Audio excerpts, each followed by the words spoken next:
I was rocking my son to sleep and I remembered this horrifying story. And I'm sorry, but I'm going to recount it with you. So if you're sensitive to um, stories of young children being hurt, I suggest you scroll away. But it was this awful story that often pops into my head whenever I think about um, neglecting a child. And there was this story about this woman who went on vacation and left her child alone, and the child died in the crib after, you know, 3 days or whatever it was. And it just wrenches my heart every time I think about it, because I think about the pain that that young child must have been in. And I just hope so deeply that some divine force is able to scoop up that life in a way that makes that pain in some way justified, or I don't even know what.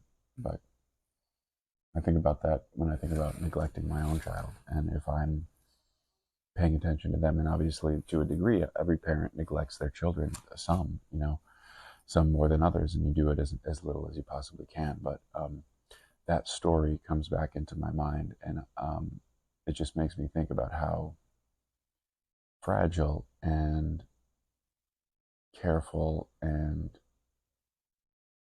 worthwhile and precious human life is. And I think sometimes we don't think that our life is precious. And the reality is, our lives are just as precious as that little baby. And if you don't feel like your life is that precious, talk to somebody, because it is. Your life is that precious.